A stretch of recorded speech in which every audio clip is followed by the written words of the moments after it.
Hey everybody, Grant here, and today our video is absolutely jam-packed with a ton of information that's going to help you during the next financial recession. Today's video is about my greatest financial mistake ever.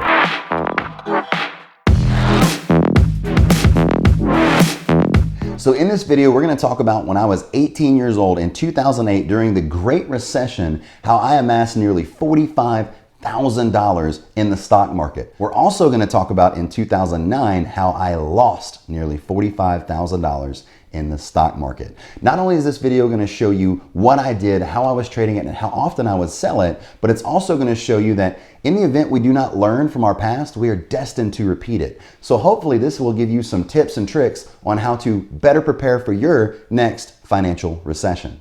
One of my father's favorite things to tell us was that in the event that you make a mistake, but you learned from it, it was no longer a mistake, but it was a learning experience. The reason that I can sit here to this day and tell you about this traumatic event in my financial career and be okay with it and be thrilled to explain it to you so that way you don't make those same mistakes is because that is exactly what this was. It was the greatest learning experience of my life. And I want to make sure that the next time this happens, this is not going to be the exact same outcome and I am better prepared. The reason I want you guys to learn from this is because a recession can either be a bad thing or a good thing. In the event that you learn from these mistakes and you better prepare yourself during great economic times, recessions can be the absolute best time to amass wealth.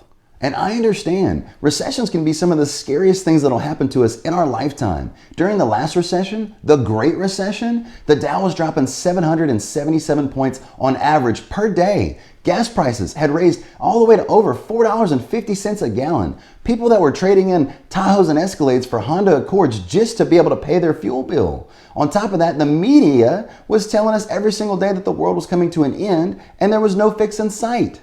However, with all that gloom and doom, if you really knew what a recession was, I don't think it would be that scary. So let me explain. In the event that the market goes down for 2 consecutive quarters, that will equal a recession. So what this means is in the event that you were on pace to make $60,000 and you grew that $60,000 from $40,000 over the last couple years. You'd never had a pay decrease, and at the time, you ended up going down in the first 2 quarters of the year down on pace to make about $58,000. But by the end of the year, you ended up making $65,000, the all-time high you had ever made. Guess what? During those 2 quarters where you went down, you were in a financial recession. When I put it that way, that's not that scary, but that's just not really how the media reports it. One thing that I consider to be a huge blessing in my career was that I started my automotive sales career at this time, and I started it during hard economic times. So that way, when the market actually recovered and people had money to spend again, it ended up making me even stronger in my career. Now, one thing that I absolutely love is winning. I am very glory driven. I want to make sure that I am the absolute best that I possibly can be. Now, I love finishing in the top 10% of our store. I'm telling you, there wasn't a month that I wasn't striving and going to be the absolute best, because the fact was I also was a lot younger at 18 years old, and I was also going to school part-time. Now, keep in mind, I did realize later that school just wasn't for me, but I had so much aspiration to be the absolute best that I possibly could. Now, September of 2008, my mother took me, my brothers, and all of the family, including their children, to a beach house to live all in one roof in Destin, Florida. The first morning that we're there, I go downstairs and I see my oldest brother, Ryan, yelling at the TV, and he was watching CNBC, and I asked him, I said, what are you doing? And he says he was trading stocks, and at 18 years old, I didn't put a whole lot of mind into it. I just kind of went about my morning at Destin, Florida on the beach. Then later on, I ended up at the pool, and my other brother, Jareth, is reading his phone and he is going crazy, and he's got it and he doesn't put it down. I asked him, I said, what are you doing? He says, I am trading stocks. So he goes in a little bit more detail and he explained to me that he was buying Bank of America, BAC, and he would buy it for anywhere from $5 and $6 a share and sell it when it got into the 7s. And then whenever the market would go down, he would go ahead and buy a S&P 500 short called SPXU. Now, I am not telling you any type of stock tips, please. I am just an entertainer on YouTube. This is just my story. Do not use it as actual financial advice. But what he would explain is when the market would go up, BAC would pay him. When the market would go down, SPXU would pay him, and he was making profit. So after hearing both of my brothers and their explanations of what they were doing, I did what any excited 18-year-old would do that was doing very well in the car business and had saved $10,000. I went straight to my room, made me an E-Trade account, and deposited $3,000. However, I didn't realize that it took 2 to 3 business days for that money to actually be available.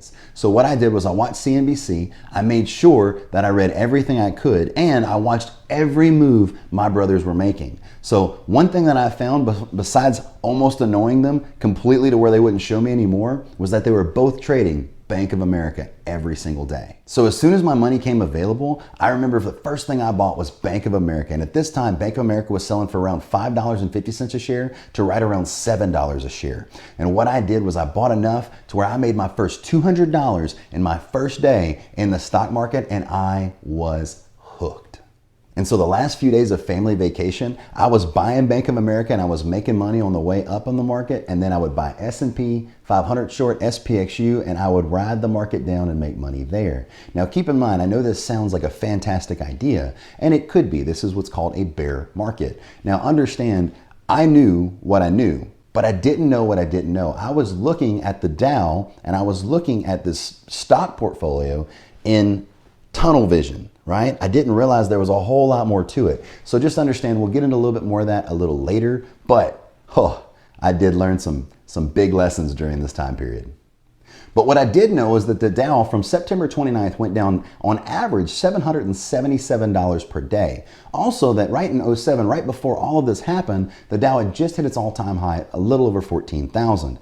And all the way until March of 2009, this trend continued to the point where the Dow all the way down to right over $7,600. During this time period, I took my expert stock strategy to new heights. I had put now $7,000 of my own money into my stock portfolio. And I, by trading Bank of America and SPXU, had raised my stock portfolio all the way to $45,000. I had amassed all of this wealth. I was doing great. I had way more money in my stock portfolio than I had in the bank. And I had only done it with $7,000. I felt invincible. I didn't think I would ever lose.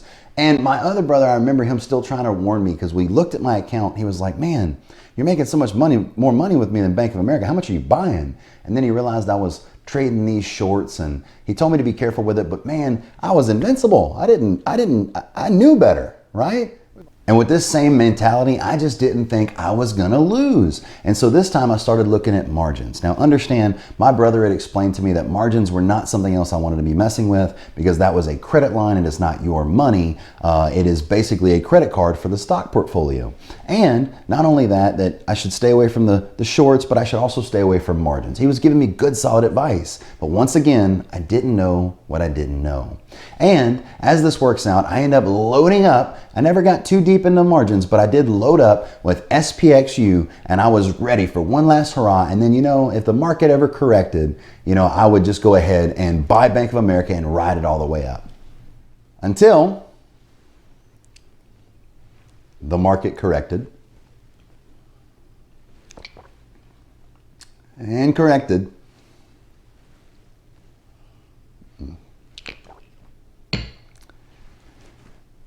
And corrected.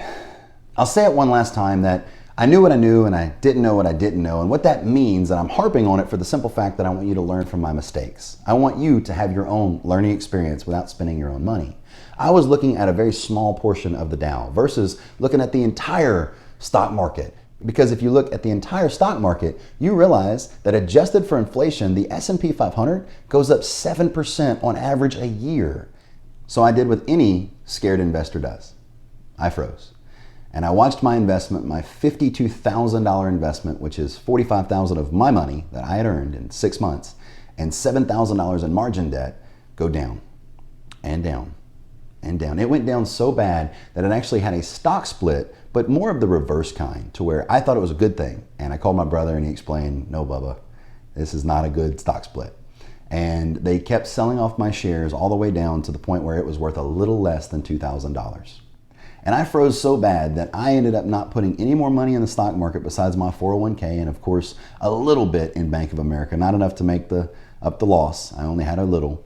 And what ended up happening is I actually sold this stock 11 years later in 2019, right around April. Now keep in mind, I did not stop investing. I decided to load up in real estate. I ended up putting all of my money in real estate and growing my real estate portfolio from the same time period where I was 18 years old when I bought my first apartment, 19 where I built my first duplex, and at 26, I built my first 5 apartments. And I've amassed in a real estate portfolio to right around 19 units with 2 under construction and a ton underway. Now, some investors out there will do things like make a mistake and then they'll build their entire career around not doing it, such as going bankrupt at a young age or having a terrible experience with single family housing, and then they build their entire career saying don't do those things. Well, I believe that I need to use my father's teachings that if I could learn from it and grow from it, I'll be better prepared the next time I have that same opportunity to do it again, except this time win. And I think that is the key to financial success. I am blaming 100% the blame on me. If it is to be, it's up to me. And at the same time, I still appreciate this experience and I learned from this experience. So keep in mind, just because something bad happens doesn't mean that thing is terrible. Understand, by sitting out of the stock market, I missed the largest economic boom of our time. The Dow in recent years has jumped over 50% in value. Now let's do this. Let's do an example of what my investment would have done if I would have bought instead of SPXU, but Bank of America, and rode it all the way up to the new economic highs of the economy. So before we get into the exercise, I want to keep a few things in mind. At this time, the Dow had went as low as March 2009, right above $7,600. And then all the way till now, it had doubled nearly 4 times. And so what that means is the Dow at record highs was closing right above 29,500. Now, with the latest coronavirus scare, I do understand that the market has gone down, but we're going to use the highest point so that way you can feel a little bit more pain for me on how much money this investment would have really turned out to be. So in this exercise, let's say that I either got lucky or did a little bit more research, and instead of buying that SPXU, I bought BAC, Bank of America. In this exercise, let's say that I would have taken that $45,000 and I would have invested every penny of it without margin debt in Bank of America. At this time, Bank of America was trading for $4.20 a share.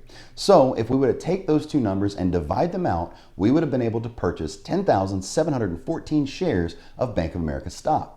At new market highs, Bank of America has now recently traded at a brand new high of $34.36 a share. If you subtract the $4.20 from that, you're going to have a $30.16 profit per share. If you multiply that $30.16 profit per the 10,714 shares, you're going to have a total gross profit of $323,134.24. And that's just the profit. When you take that and you add our original investment into it, the $45,000 we used to make this investment, you're going to actually have a total stock portfolio worth of $368,134.24.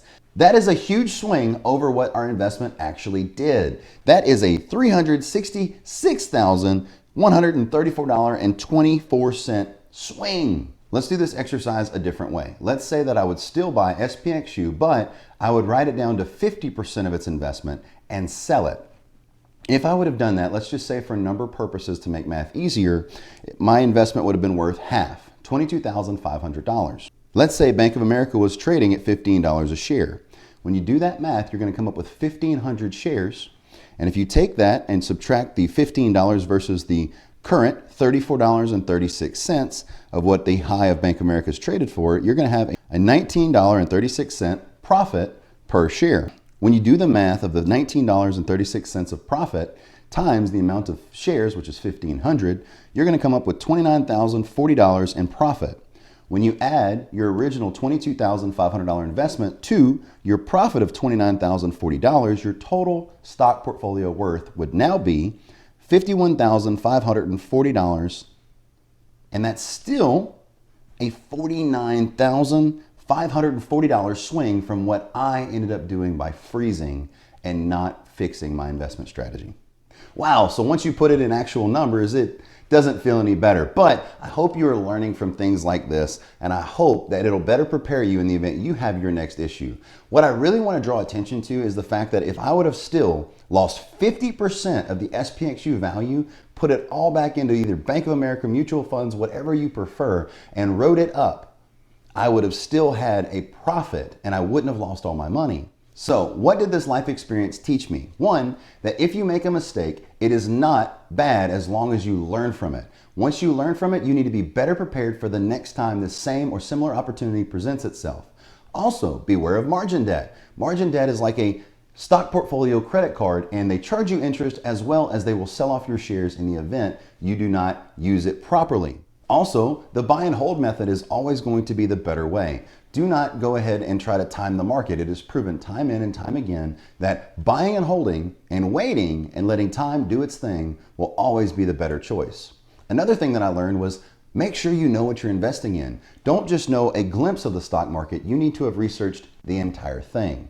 Lastly, accountability. Make sure that you understand if you make a mistake in life or an investment or whatever, it's no one's fault but your own. If someone advised you, you still took the advice. You still chose to put that advice into practice. And guess what? If you learn from it, it is not a bad thing. In closing, I hope you guys have learned from my mistakes and this will better fuel your financial future. If you like this video, please smash the like button as well as comment anything you'd like to see in future videos or anything that you got out of this video. It would very much mean a lot to me for me to know that I am helping you. On top of that, please subscribe if you like content like this and hit the notification bell to notify you anytime we post. We'll also see you next Wednesday, and I hope you have a fantastic afternoon.